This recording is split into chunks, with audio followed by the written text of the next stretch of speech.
Hello guys, meron na naman tayong gustong ibahagi. Ito ang pinakamasarap na part ng salmon. Ang belly ng salmon. Stomach part ng salmon. Meron tayong salmon, soft tofu, miso, zucchini, red onion, at karni ng baboy. Yan lang ang ating lulutuin sa araw na ito. Stay tuned kung paano natin gawing masarap ang mga simplihang pagkain na ito. Or ano-ano ang mga reseping kaya natin gawin dito. First, recipe, sabaw. Gamit ang ating masarap na part ng salmon. Kumukulong tubig. Lagay ang ating salmon. Fish. Next, ang ating balikan natin ang ating pinapakulo ang isda dito. Napaka-easy lang. Tanggalin natin ang foam niya or bulak.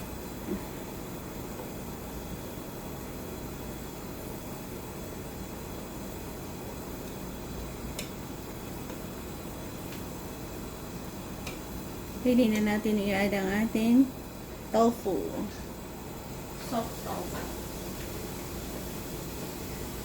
Yan. Nakat natin sa ganyang sizes. Maliliit din. Ayun. Yan. Pakuluan natin dyan. So, dalawang dish lang ang ating lulutuin. Isda at isda na sabaw at gulay na mayroong karne. Zucchini. Masarap din to. Anong sizes ang ating style dito?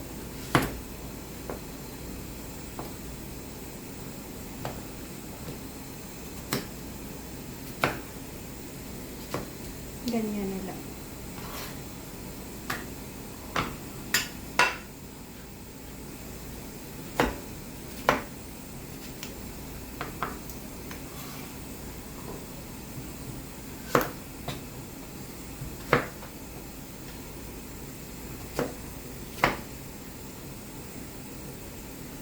Left-handed kasi ako, kaya parang feel nyo.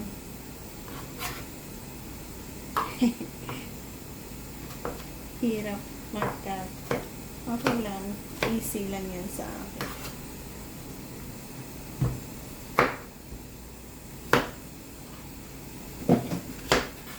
Yan ang laman ng zucchini.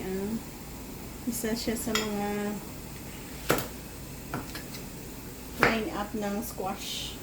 Pumpkin.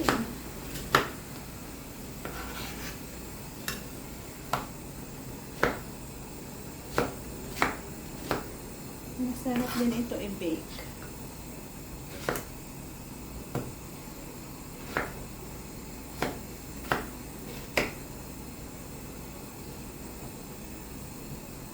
Dami pala, dalawa. Ang dami tayong gulay-gulay. Yan. Marami. Oh, one full plate. Sa karne naman,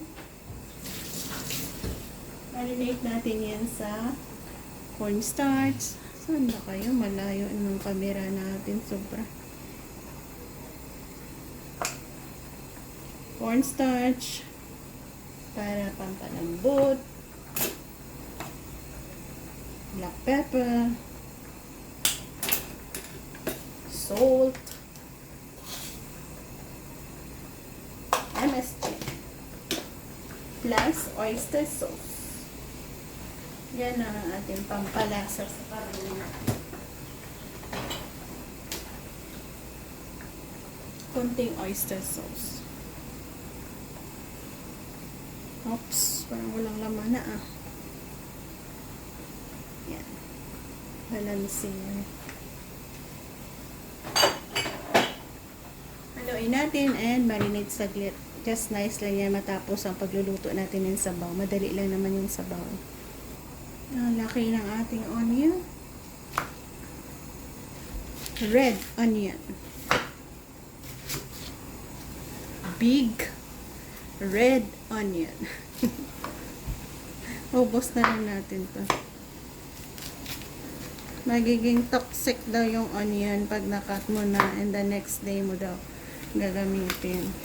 So, para iwas waste, gamitin na lang natin lahat. Masarap po. Yan. Oh. Wonderful, right?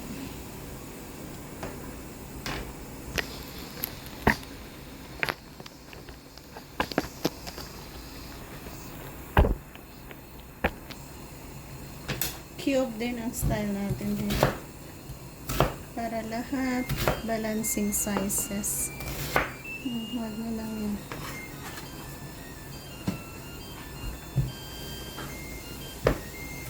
One, two, three.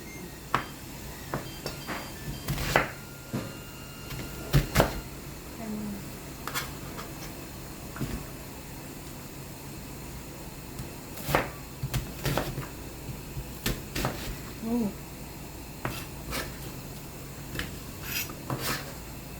Yan, natapos na. Na-marinate na rin. Yan ang ating mga sangkap. Sa miso paste, gaano kadami ang ating kakailanganin. Madami kasing sabaw nilagay natin. 2 scoop. 2 spoon. Yan, but enough na yan.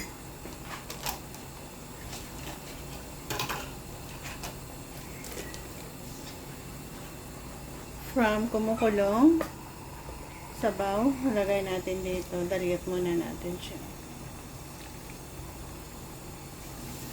Para walang buo-buo. Mabilis.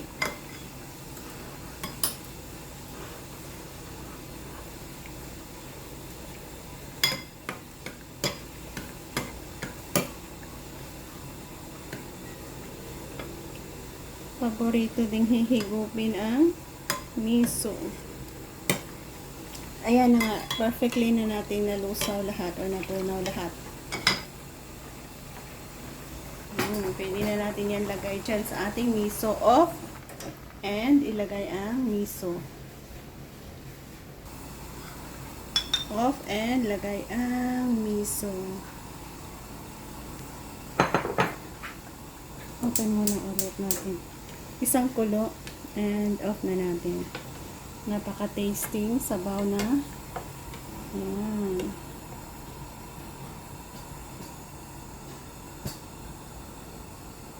So, go ahead tayo sa ating vegetables.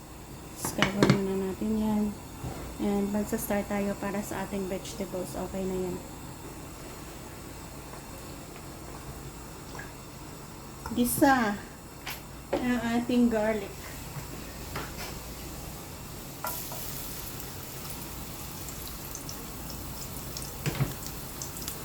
Nag-brown na ang garlic natin. Lagay natin karne.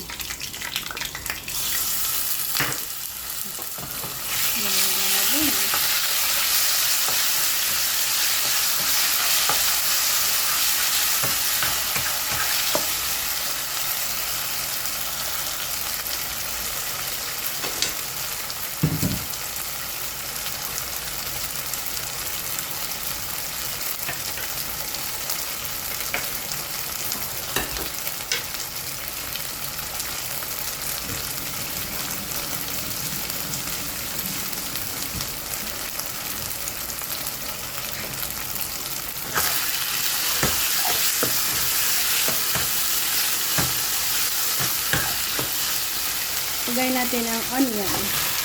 Madaming onion.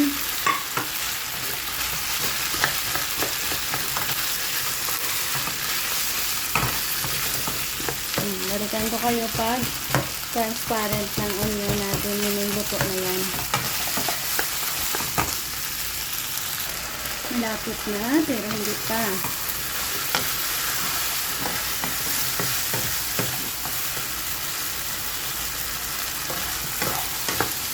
Gagawa tayo ng sauce para easy na lang natin ihalo na nila. Lagay tayo ng oyster sauce. Yun na. Same din yung minarinate natin kanina. Without salt na, kasi salty na yun. MSG. Black pepper. Cornstarch. At lagyan ng tubig. Ganyan.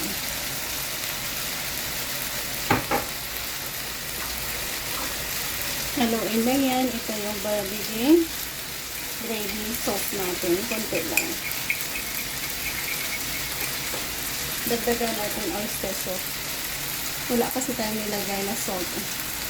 So, dito tayo kukuha ng paste. Good enough. Ayan, balikan natin yung ang bango na nila. Ayan.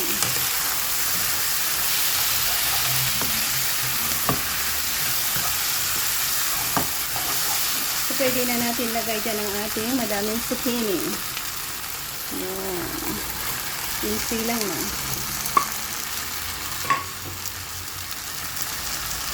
Halo-halo lang yan.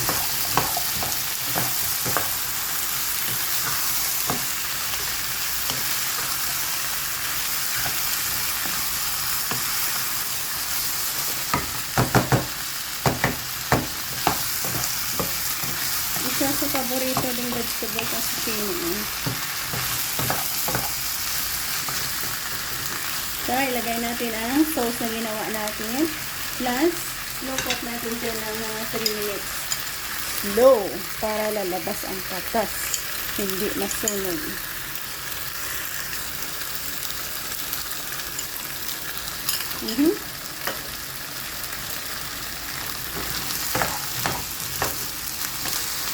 Easy lang.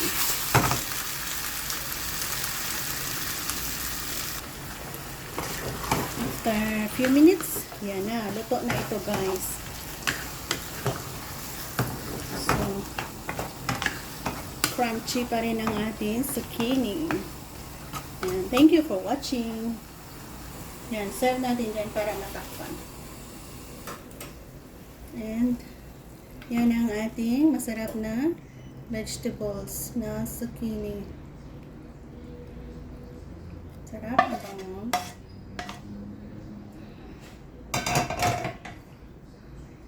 Yan.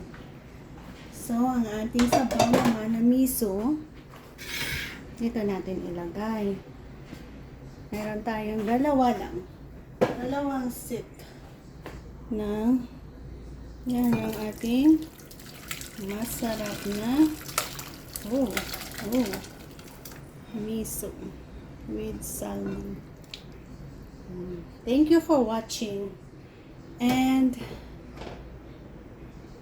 see you again sa ating next video. So yan ang ating simplihang pamamaraan ng pagluluto ng ating lunch for today. Sabaw with salmon and tofu at ang ating zucchini na mayroong karne. So all set na kami dyan. Bye-bye and see you again sa ating next video. Salamat.